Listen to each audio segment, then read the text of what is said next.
Nigerians need to know that the battle to break President Tinubu is a battle to break Nigeria.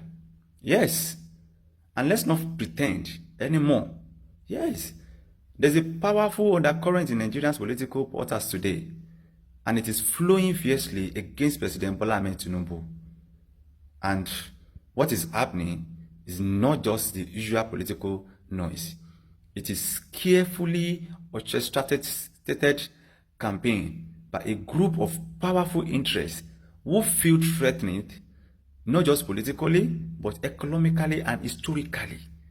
And the reason they want President Tinubu out of power at all costs go deeper than most people realize. This whole struggle did not start today. And to understand what is happening now, we must go back to a conversation between Professor Omoruyi and General Ibrahim Babangida. A conversation that shed raw light on how deep the northern establishment fear of southern leadership's run. That conversation, documented in Omoruyi's book, The Tale of June 12, revealed a mindset that is both old and dangerous persistent. Out of that discussion, there was a message from the Sultan of Sokoto. He warned General Babangida that allowing the election of MKO Abiola, a Yoruba man and fellow Muslim, will undo the gain the North had made since independence in 1960. Imagine that. Even though MKO was well liked and not seen as a threat in personal terms, his ethnic identity alone made him unacceptable to northern power brokers. The Sultan made it clear that the North could not afford a Yoruba presidency. He believed it would shift the balance of power and allow the Southwest to reverse the decade of northern dominance. And according to the account of Professor Omoruyi, a message was sent to Babangida that the June 12 election must not go forward.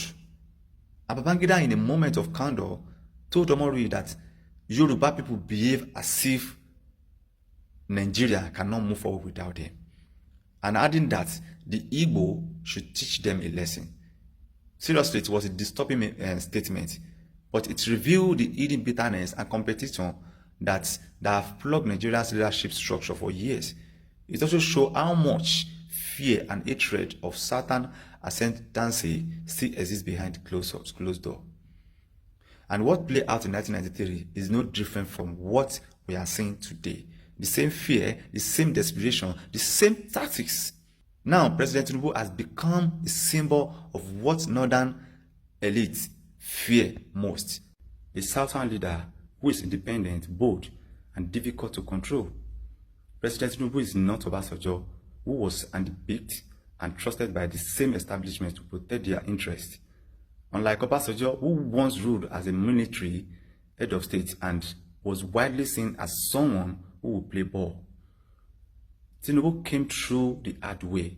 He built his political machinery from the ground up, led the opposition for years, and earned his victory through great strategy and the power of the people. And now that is in power, is not dancing to their tune. That is the real problem. What has President Tinubu done that is shaking the foundation of this powerful interest? Is disrupting their long-standing economic privilege. The removal of the petrol subsidy alone cut off a major pipeline of wealth for many of them who had benefited for years without accountability.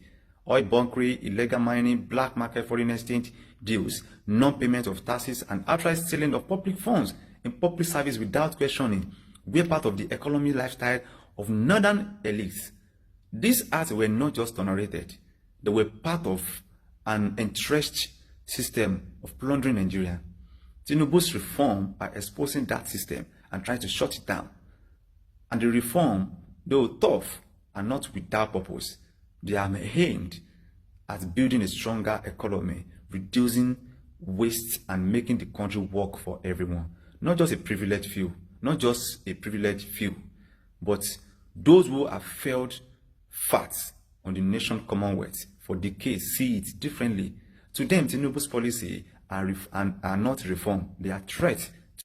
They see every policy as a move to dismantle their empire, and they cannot take it. So what are they doing? They are regrouping, coalition.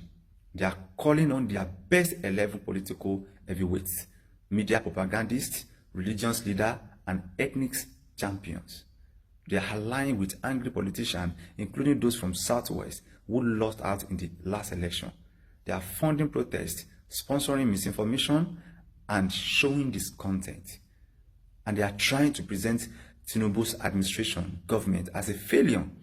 And not because he has failed, but because they are desperate to make the people turn against him. This playbook is not new. It is the same strategy they used against former President Goodluck Ebele Jonathan.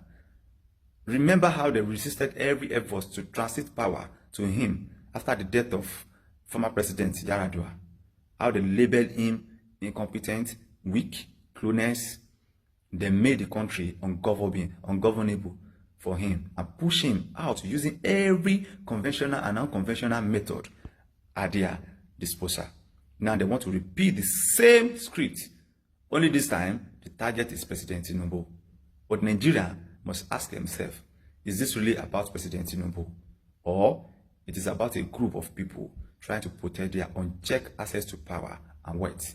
The bitter truth is this: if we allow these forces to succeed, Nigeria will return to the same cycle of backwardness we have been trying to break since independence. The old system will come back stronger, bolder, and ruthless. The same forces that have looted our resources, undeveloped our regions, and used religion and ethnicity to divide us will be back in control. All the efforts to create a fair and just Nigeria will be wasted. No one is saying President Tinubu has done everything perfectly. No leader ever does that. But what President Tinubu represents is a turning point in Nigeria's political history. For the first time in a long while, the person at the top is not a puppet. He's not afraid to make a decision. He's not waiting for approval from a hidden cabal. He's trying to steer the economy, the country in a new direction, away from waste, corruption, and economic sabotage. And that is why they want him out. Seriously, the fight against President Bola Ahmed Tinubu is not just about politics. It is about power, privilege, and control. It is a battle between the old Nigeria and the new Nigeria. A battle between those who want change and those who want things to stay the same because they benefit from it. A battle between progress and sabotage. But this time, we must not let them win. We must see through the lies, the propaganda, and the distractions. We must recognize what is at stake, not just for President Tinubu, but for all of us. If they succeed in removing President Tinubu, they will also remove every hope for real change in this country. If they succeed, they will send a message that no certain leader who is not a puppet can ever survive in power. If they succeed, they will find the dream of balance, of a balanced Nigerian where leadership is based on merit, not manipulation. Nigerians, this is the moment for Nigerians to stand firm, not because Tinubu is perfect, no, but because Nigeria deserves a chance to be governed by someone who is not beholden to any hidden master.